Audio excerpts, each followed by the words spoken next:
Na na na na na na na na. Hey hey hey! Why do you hate this I don't hate movie? this movie. That was the very next point I was about to make. Thank you for that masterful lead in, even though it was not intentional. The reason I wanted to get this movie out of the way is not because I think it's a bad movie.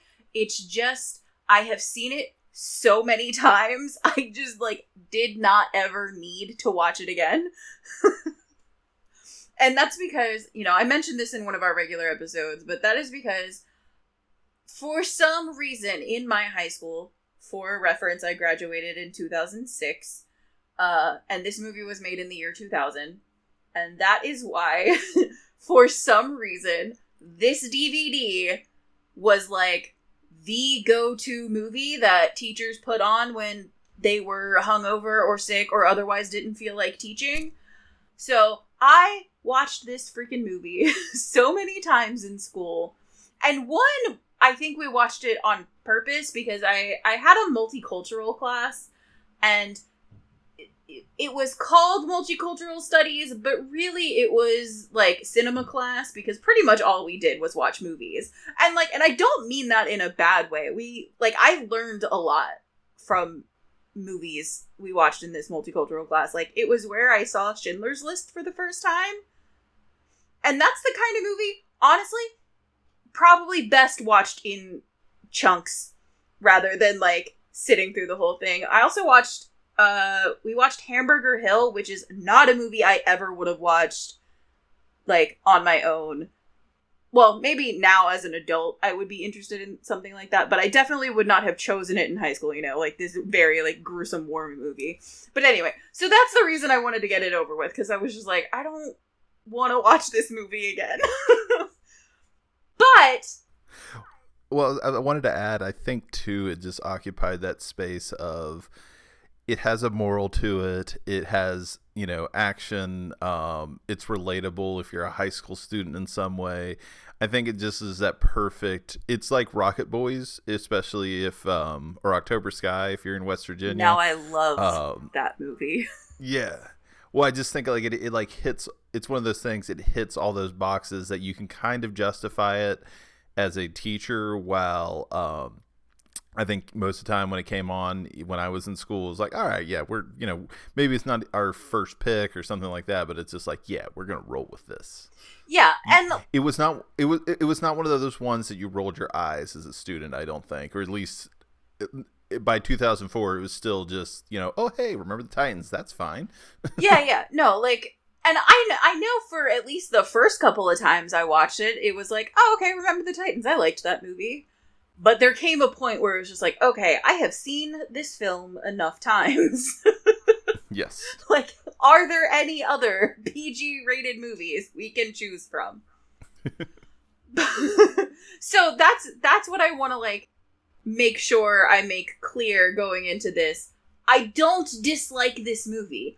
I think it's a fairly good movie. I have some issues with it because it's based on a true story, but it's a decent movie. I don't think it's amazing. I don't think it's groundbreaking. It is a PG-rated Disney post-racism fantasy movie that is certainly worthy of being criticized. But I am not coming into this as a hater. I think I'm for just me, tired. it's one of those. It's one of those movies that it's great when you watch it when you're young or just the first time you watch it, but it's also a movie that as you get older but also realize how fictionalized it is, that you just start to take issue with it, even though I think for what it was made to be, which was a Disney moral with a Disney movie with a moral and pretty entertaining and all that, I think it's great as far as that goes. But I think if you judge it, the broader you judge it, the more criticism there is. But I think for what it is, it's a pretty good movie. Yeah, super spicy take. Disney as a corporation, generally pretty competent at making films. Yes, turns out they have a pretty good handle on that, and generally can land the plane on these. Yeah. So So yeah, I promise I will do my best to spend, the first chunk of this focused on the movie as a movie, separate from it being based on a true story. And then we'll get into, like, my broader thesis about how good of a job it did at being a true story. Well, I guess then let's just hop in with that. I think you already hit on that it was a 2000 movie, Disney, rated PG. But as you noted, that's the first problem. That is kind of the first problem, because I don't know if you, as a white man in an interracial relationship, are aware, but racism isn't exactly a super family-friendly subject. I can say from first-hand, second-hand, and third-hand experience, no, it turns out it is not. So, like, it can be hard to portray racism in a family-friendly way that doesn't kind of, like, cartoonify it. Like, I said the racism in this film is almost cartoonish at times. And, like, I'm reminded of, I forget which show it was. I think it was, like, Cold Case or something. But there was an episode of this crime. Actually, I'm pretty sure it was Cold Case, because there was part of the story took place in the past. And they did that thing where, because you can't say, curse words on network television, and certainly not the N-word, they used the word critter in place of that word. And it's like, I see what you're trying to do, but I cannot take this story seriously now. And I think, just to get a little bit into what you were touching on with that, like, that is the catch-22 with trying to make this movie, is you have to make it family friendly for it to get made. And I generally feel that most sports films, at least ones that are expected to make money, have to be pretty broad. But that also makes it near impossible to not have let's just say, a very Disney cinematic version of racism, which I think if that's what we're actually dealing with in America, much less at that time, I think things may not have been so bad. But yeah, it's just kind of impossible to do a PG version of racism that essentially doesn't come off as too offensive. I mean, like, you're still, a bit horrified per se, with it, but it does not land like when you start to actually use the terms and things that would bump it up to PG-13 or R, just on the language alone. Yeah. So, like, I'm not saying that this film does anything quite as egregious as using critter as a substitute, but, like, there's, like, a scale, and, like, it kind of bounces around that scale at times. I think one thing I noticed watching it was, kind of like you said, on that scale, like, a lot of the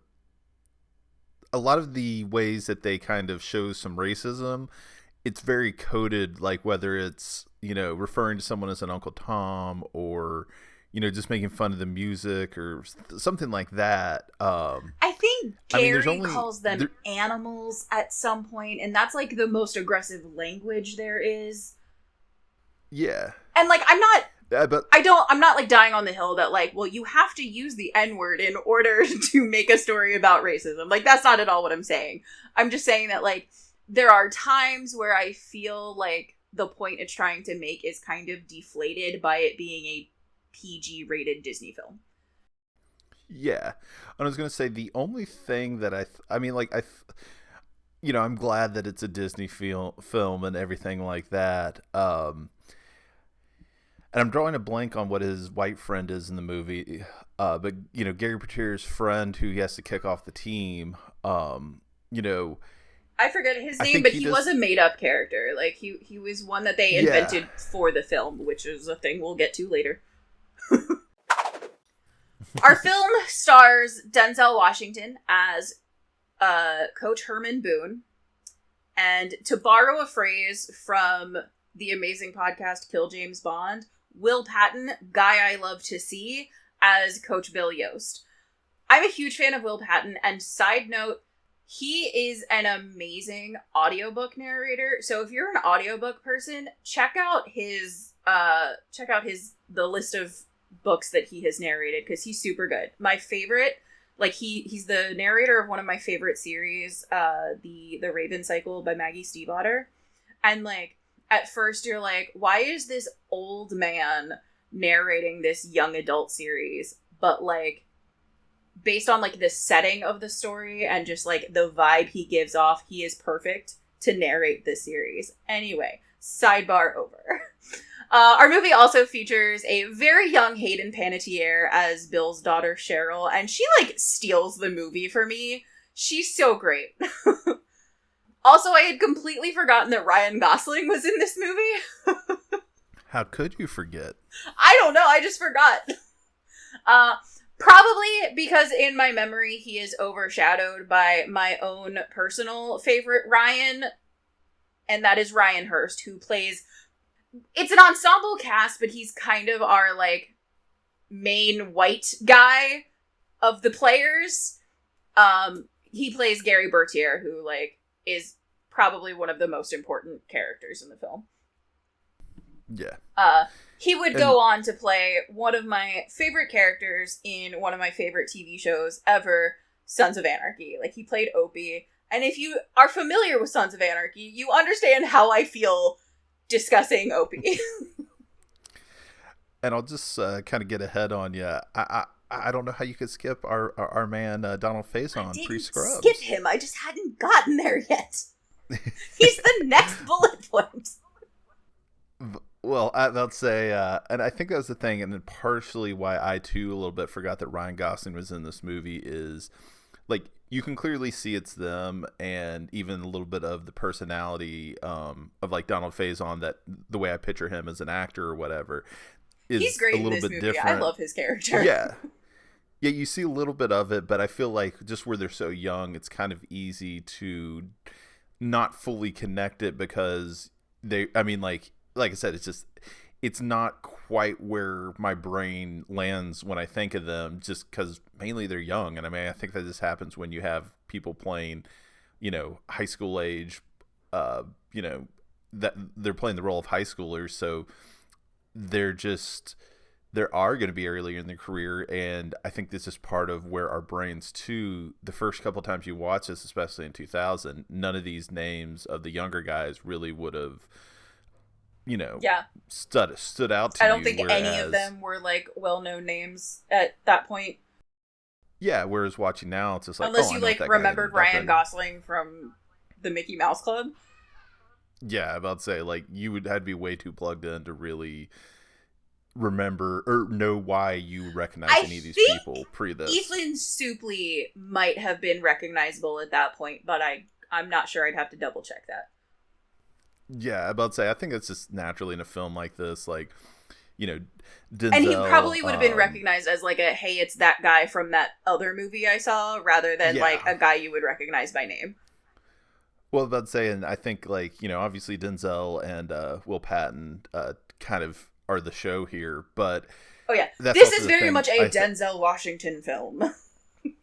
Oh, and I was going to say, too, I think the thing with Patton is, and you hit on it, is you're generally happy to see him in a movie. Like, you may not always be like, I know exactly who that is. I mean, at least for me. But, like, I knew that he was in Armageddon, Gone 60 Seconds. I forgot he was in West Virginia-based movie, The Mothman. Oh, yeah! Yeah, he plays, like, he's, like, central casting, older Southern man. Like, that is who he is. Yeah. Like, he's very much a hey, it's that guy actor, or, as I mentioned, the term that I stole from Kill James Bond, which is perfect. It's just guy I love to see. Yeah, about to say, I think that's the thing too. He falls very much in the positive side of that just he's not the guy who's going to get a movie made, but he's going to help make a movie like he does in this one. If it was just a Denzel vehicle and no real great counterbalance, I don't think this movie gets remembered as well, but they do a good job of playing the tension between, these two coaches that are put into a awkward situation because, as we see through the and of course they're the best versions of themselves as characters playing these real people, but neither of them wants to be in this position, much less feeling like they're taking someone's job or in any way, it's not a position you would want to be in if you have any sort of dignity or respect. Yeah. And like